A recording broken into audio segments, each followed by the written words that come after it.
I'm Nick Pozo. I started this probably 30 years ago. And I started from one hive in the backyard. We actually used to leave another house up the road from here. Yeah, big backyard. When she said don't wait.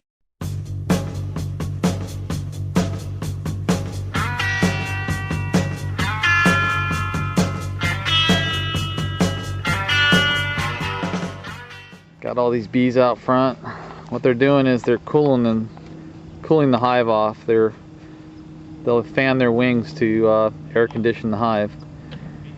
And the more bees you see out front, generally stronger the hive, and usually that means they're full of honey. So this one's got 4 boxes. Usually the bottom 2 boxes contain is where the queen usually lays. Top boxes are where we hope all the honey is, and there is no brood. We got some hives up front here, just loaded with bees out front. These are the ones I'm going to check. These, I'd say, is a very good probability these guys are loaded with honey. This guy is jammed full, white, pure honey. So we need to get more boxes on these hives pronto. Excellent. This is some black button sage that looks like it's actually surprisingly got a long way to go. Most of the blossoms haven't even popped out yet. It's quite amazing for June. This is buckwheat right here, full bloom. So buckwheat honey should be starting as well. It's nice if you can get the sage honey off before the buckwheat. You don't like to, buckwheat's a darker honey and sage is light, so you like to keep them separate. This is the reserve where we keep the bees in the wintertime mostly.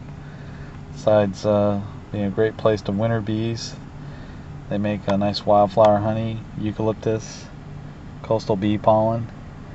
This is home to many varieties of birds, including this is where the Canadian geese come down for the winter. So that's a very special place. Very pretty, right near the coast. What Mike's doing is he's making what we call divides. He's making some new hives out of existing hives, and we do that by taking out a couple frames of brood, some honey, and putting in a new queen.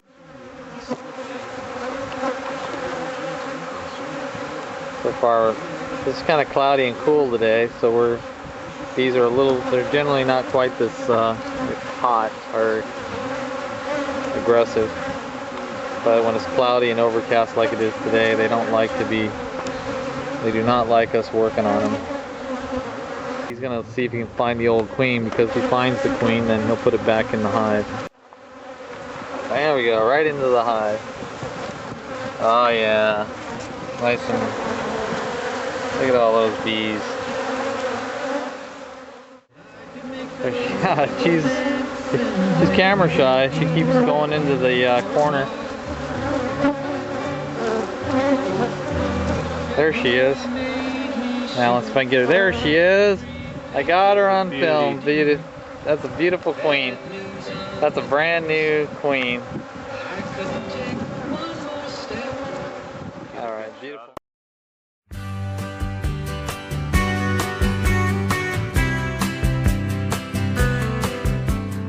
This is the home of honey, Pacifica, in Lakewood Village. Includes this residence here. It happened to be Mom and Dad's house, which is very convenient. Always get a nice hot cup of tea or coffee. And there's Mr. Poto himself.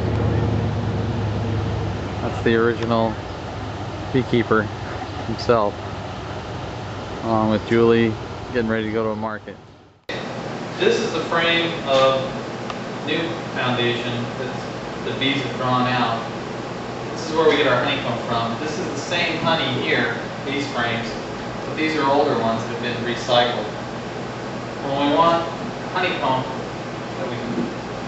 we need to start off, give the bees a starter sheet of foundation like this, and then the bees do the rest, produce the rest of the wax, put it in the honey, seal it, and Now we're going to set these frames aside. These are the ones that end up for restaurants or individuals or whatever. What we have here is the what we call supers that we pulled off the hives the other day out in the field. And this is sage honey. Here's a frame of fresh sage honey. What you have here is the wax that seals in the honey on the frame. And what we need to do is run it through this what we call our extracting equipment. Uncapper is slicing off the capping, that's the seal I was talking about. We'll put new frames in, and then when this is loaded, close it up, turn the spinner on, and that'll spin for about 10 minutes. Honey from the uncapper slides down into this tub here. The honey from the spinner goes down into the sump. The honey that goes into this container here contains more beeswax. We want to get that beeswax out, so we'll auger it up into that capping spinner over there. That'll spin on continuously all day long. As the honey comes through the screen, it gets pumped up, it'll be pumped into a barrel. That's where we get our other drum of honey. Honey, in its rawest, most simple form, is a thick, creamy consistency, such as you see right here. It's a Friday market here in Huntington Beach. Nice market, right near the ocean. We'll show you how close we are. There it is. There's the pier. So it's an ideal spot for Honey Pacifica to be at a farmer's market. Just getting started here. If everybody had a nose across the USA, then everybody'd be served like California. Or do you exercise in the gym where you take notes with you? Right. Wild watermelon. 5 for $1?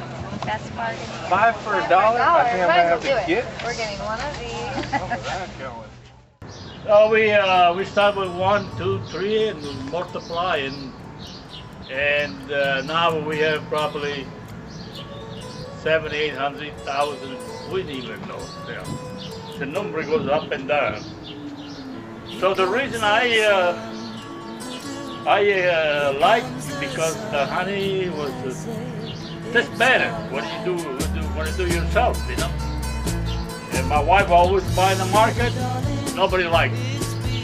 So I went on with this. We started taking the honey to work, to the friends, to the neighbor.